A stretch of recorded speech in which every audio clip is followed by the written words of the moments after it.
para su purificación. Por eso el atrio de las mujeres está más cercano al de los sacerdotes y el de los varones está más lejano. Este sería el templo del tiempo de Jesús, donde se encontraban en esos dos portones una leyenda que decía: si usted no es israelita, no dé un paso adelante, porque lo pagará con su vida. En la historia bíblica se encuentran de estas matanzas que hacían los guardianes del templo frente a cualquiera que ellos consideraran impuro y que purificara el recinto sagrado. Este sería la famosa Torre Antonia del tiempo de Jesús, donde Jesús fue juzgado. Si miramos como el recuerdo arqueológico que hay unos grafitis del tiempo de Jesús en el piso, pero esta era pues más o menos un recuerdo de la famosa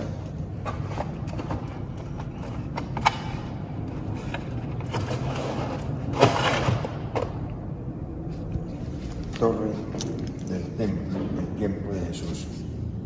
En Jerusalén se conserva el sitio del teatro, el sitio del Palacio de Herodes y la Villa Olímpica, donde tenían las carreras de caballos y demás. Y era una ciudad construida en la montaña que va bajando hacia el valle del torrente Cedrón. Un lagar profesionalizado. La uva se produce siempre tanto a nivel casero como a nivel, se puede decir, como de negocio, de gran negocio. Entonces este es un lagar donde procesan la uva, se pisa en la parte de arriba, después sigue recogiéndose para terminar aquí envasándolo, un sitio para lavar. Y este es como un lagar. Lo ponemos aquí de una forma solemne porque en la Biblia el lagar es una expresión simbólica de bendición o de maldición. Entonces la Biblia habla de que a los poderosos de la tierra se les pisará, la historia los pisará y recogerá su sangre en depósitos como se recoge el jugo de la uva en los grandes lagares, en la medida en que ellos mantuvieron la injusticia frente al ser humano desprotegido. El Génesis, a través de los cuales encontramos que la Biblia se pregunta quién es el responsable del sufrimiento en el mundo. Le interesa mucho porque Israel no entiende su historia, por qué Dios nos elige como pueblo y ahora nos exprime a nivel de sangre, haciendo que nos derroten. Entonces al fin, ¿somos o no somos pueblo de Dios? Entonces él empieza a contar esa historia a través de los 11 primeros capítulos del Génesis, en los cuales va a aparecer quién es el responsable del sufrimiento. Entonces, la primera, Génesis 1, Dios no es el responsable del sufrimiento porque nos entregó un mundo bueno. Entonces, nosotros hemos creído que el Génesis 1 es como un relato de la creación, lo que los israelitas pensaban de la creación del mundo. Lo suyo no es eso. Está el relato de la creación, pero no para indicarnos cómo fue creado el mundo, sino para indicarnos que Dios no es el responsable del dolor en el mundo. ¿Por qué no es el responsable? Porque miren que hizo el sol, la luna, las estrellas, las plantas, nos entregó un mundo bueno. Entonces, si Dios nos entregó un mundo bueno, ¿quién es el responsable del mal en el mundo? El ser humano. Y ahí empieza, cuando a través de su conciencia no valora la vida y encontramos estos momentos siempre de guerra. El ser humano, la demostración siempre en la muerte, las guerras. Y en las guerras, ¿quién paga el pato? Los niños. Entonces encontramos la figura de esos niños en esas imágenes dramáticas que nos ha presentado la prensa, en las cuales un niño está esperando ser devorado por un gallinazo, un niñito que termina ahogado, botado por el mar a la orilla, unos niños que quedan vivos después de un bombardeo, unos niños que juegan al pie de las bayonetas,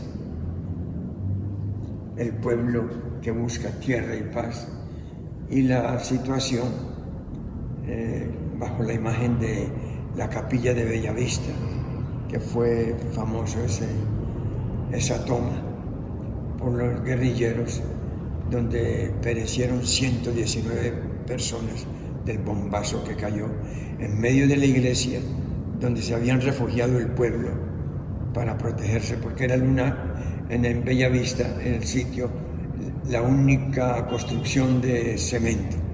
Creyeron que ahí se iban a proteger. Entonces son esos interrogantes que quedan cuestionando la imagen de Dios y cuestionando también nuestra fe en Dios.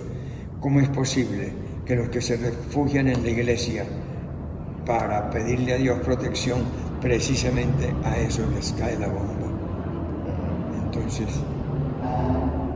¿qué clase de Dios tenemos? Bueno, toda esa discusión que se da. Los empalamientos son imágenes antiquísimas de los empalamientos que se le hace al enemigo. La imagen que yo les decía abajo, esta, una de tantas imágenes donde encuentra uno que en el fondo son caballerizas. Esta es una caballeriza de 450 caballos, organizada, depósito de hierba, vivienda de los señores, los dueños, y con el dato arqueológico de que Salomón llegó a poseer 12.000 caballos y negociaba con carros de combate de Egipto y caballos de Cilicia, exportándolos a otras naciones. Israel en el Medio Oriente se convirtió en un tiempo en promulgador de la guerra. ¿Quién es el responsable del dolor en el mundo? Las culturas que no saben entregarle a sus fieles devotos una ética correcta. Y aparecen entonces los modelos de ética a lo largo de la historia. Lamec, la ley del más fuerte; Hammurabi, la ley del talión; Egipto, el libro de los muertos, la ley de la ternura; Moisés, o la ética de una sociedad libre; los profetas, la ética de los pobres; Buda, o la ética de la paz y la serenidad; Jesús de Nazaret, la ética evangélica; y Mahoma, la ética de la adoración y de la misericordia. Las grandes éticas de la historia están aquí. Llama la atención que en la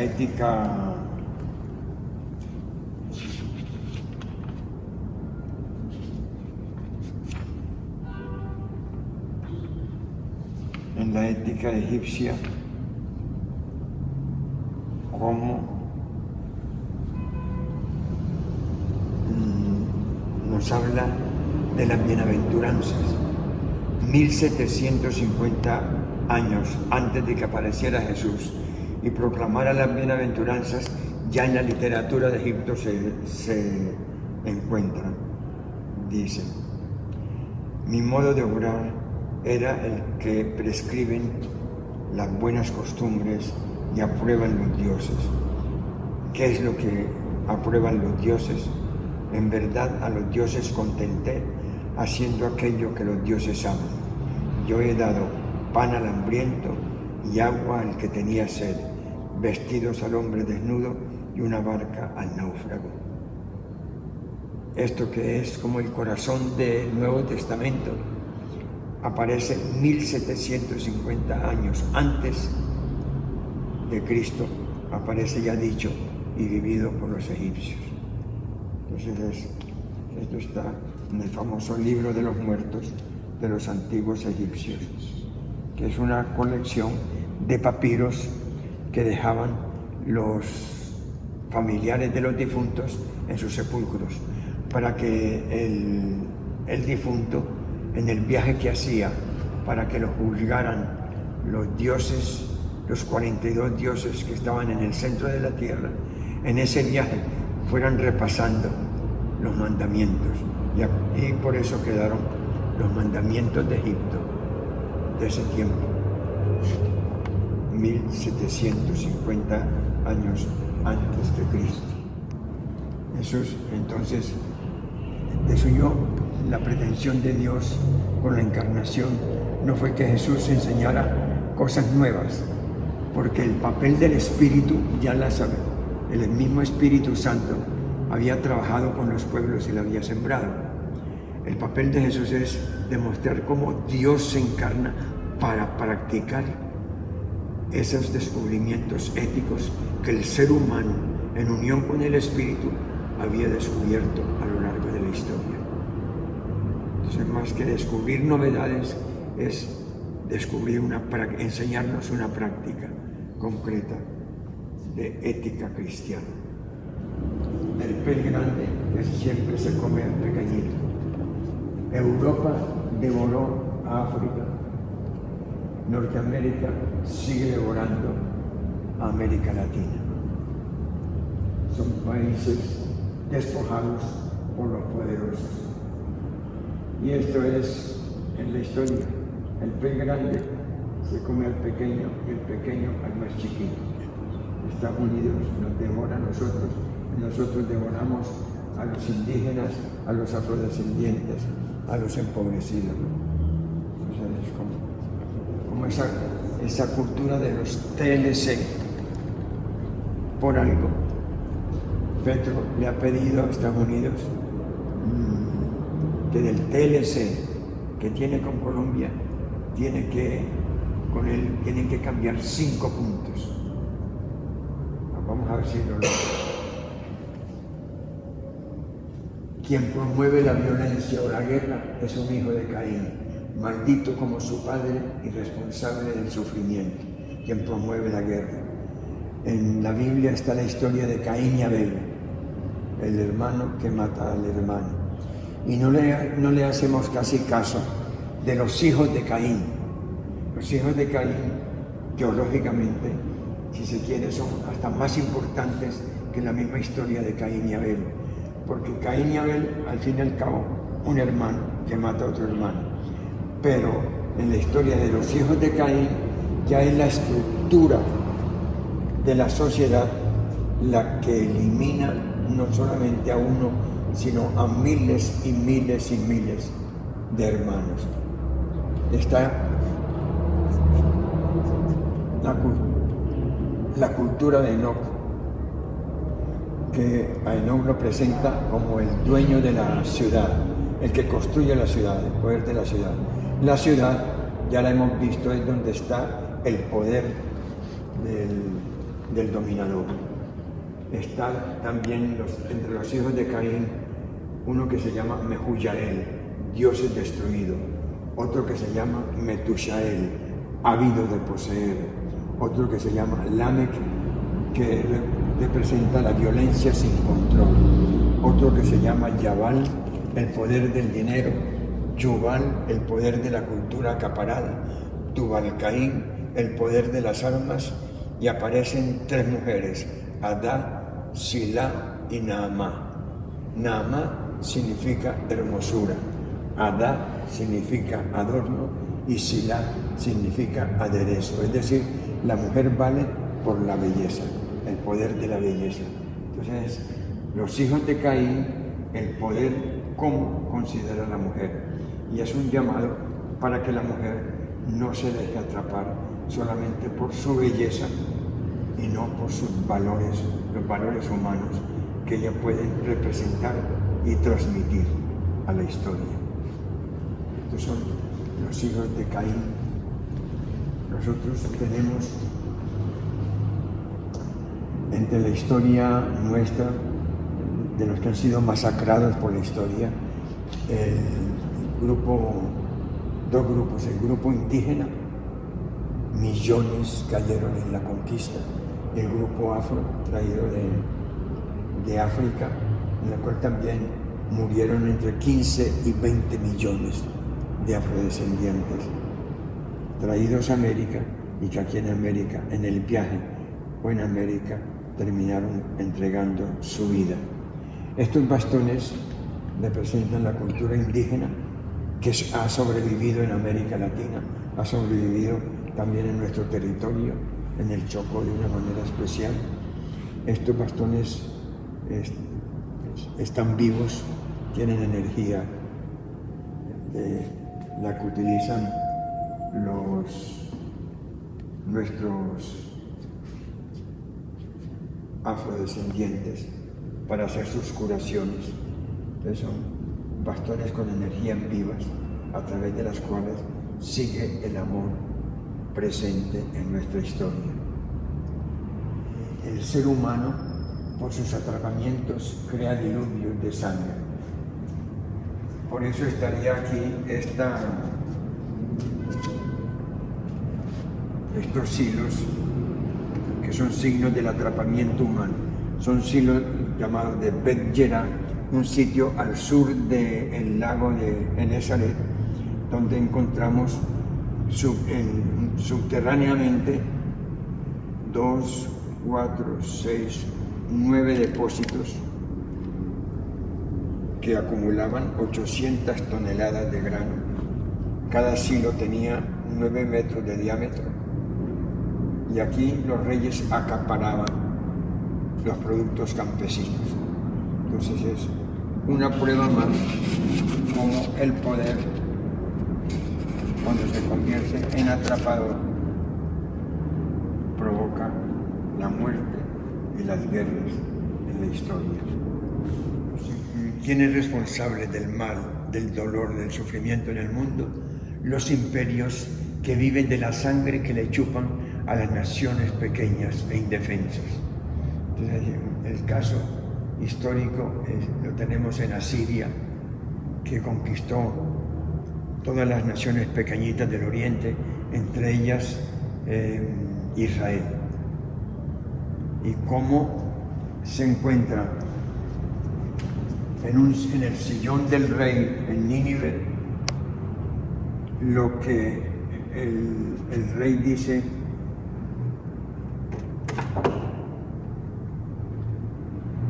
los anales de Asurbanipal II, dios Asur, es el guardián de su hijo predilecto, significa Asurbanipal. El dios Asur es el guardián de su hijo predilecto. Describen con gran detalle sus múltiples expediciones militares y de terror. Quemé a muchos prisioneros, capturé a muchos soldados vivos, a algunos les corté los brazos o las manos, a otros les corté la nariz, las orejas y las extremidades, le saqué los ojos a muchos soldados, hice un montón de seres vivientes y otro de cabezas, colgué sus cabezas de los árboles alrededor de la ciudad, quemé a sus adolescentes, muchachos y muchachas. Eso, dicho en los documentos, se encuentra también expresado en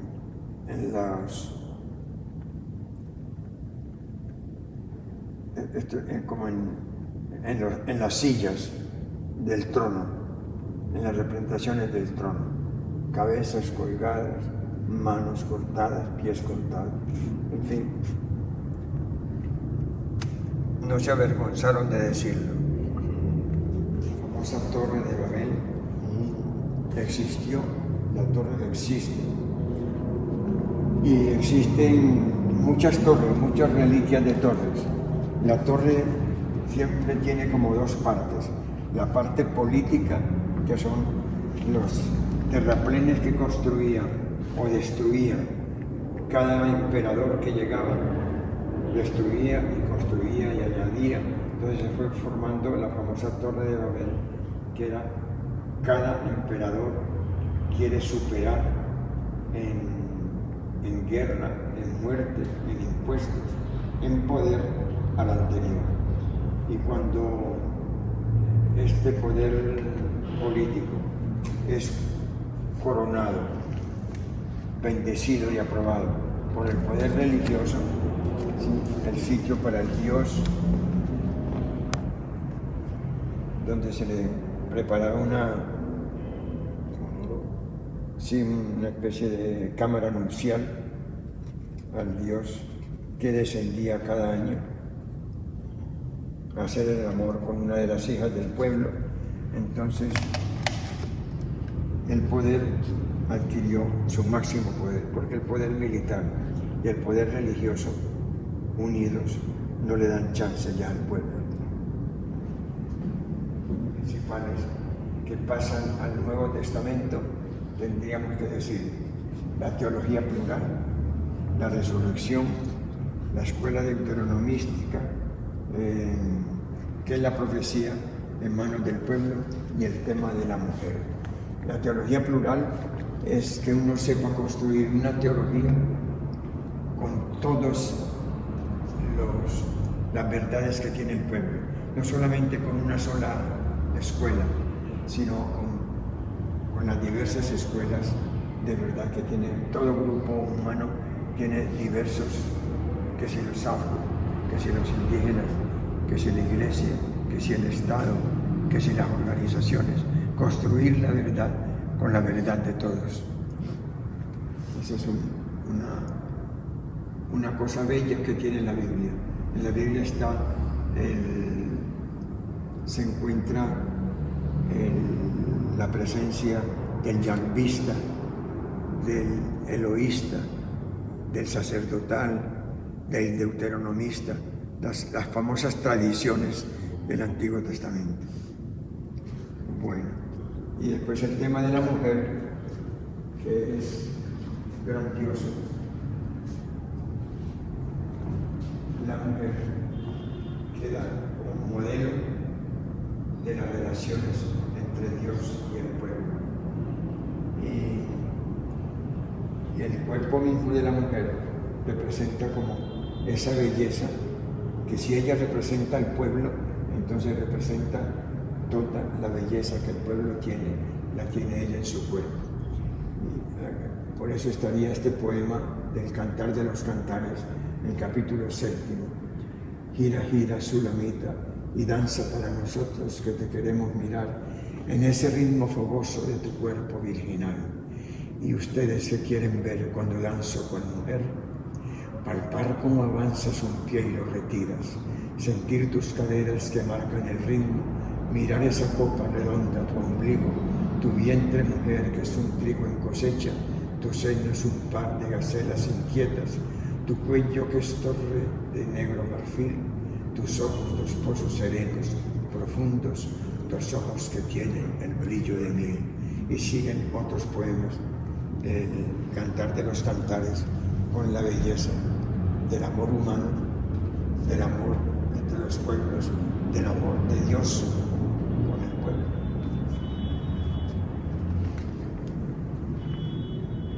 Siglo VI, el siglo IV, aparece una mujer rebelde, libre, abierta, crítica. El Cantar de los Cantares nos lo presenta así: que me cubra de besos con su boca, sus caricias embriagan más que el vino. Cantar, capítulo 1:1. Y estaría también allá en el poema completo. Chocó, con los grupos apostólicos del Chocó, allá empezamos a hacerlo.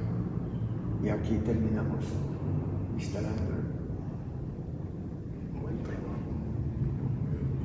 Y ahora en el Nuevo lo verás como son la representación de muchos Adanes y muchas Evas, porque el ser humano viene evolucionando a partir de los simios. Entonces, nunca una evolución se da con dos seres, porque abortaría esa evolución, porque dos seres no son capaces de mantener el peso de la historia. Entonces, de miles de simios van apareciendo miles de seres humanos con 450, con 750, con 1000, con 1400, con 1500. Entre uno y otro hay miles o millones de seres humanos, pero que van creciendo en su cerebro. Y al crecer en su cerebro, crecen en su inteligencia, crecen en poder y crecen en todo, ¿no? Entonces, esa es la historia. Entonces, Adán y Eva son una representación de millones de seres que están evolucionando. Pero que hubiera habido solo una Adán y una Eva, no hubieran durado. La primera noche se los zampan los simios, los eliminan, porque el ser humano frente a un simio no tiene forma de defenderse. El simio es más poderoso que él. El ser humano va a ir ganando en esto. Si en medida que crece en esto, crece en defensa, crece en ataque, pero con trampas, con armas, con flechas, con venenos, con tal, cosa que el animal que no evoluciona lleva las de perder frente al ser humano. Mientras el ser humano crece, los animales se mantienen, se multiplican, pero este ser humano empieza a multiplicarse y sobre todo a tener más astucias frente a la vida. Entonces, no existió un solo Adán y una sola Eva, miles y millones, porque venimos evolucionando a partir de los simios. Entonces, miles y millones con 400, miles así, vamos creciendo hasta el momento de hoy. ¿Qué será? ¿Qué sigue a partir de nosotros? No sabemos. Hay miedo, hay preocupación, hay interrogantes, porque estamos cargando a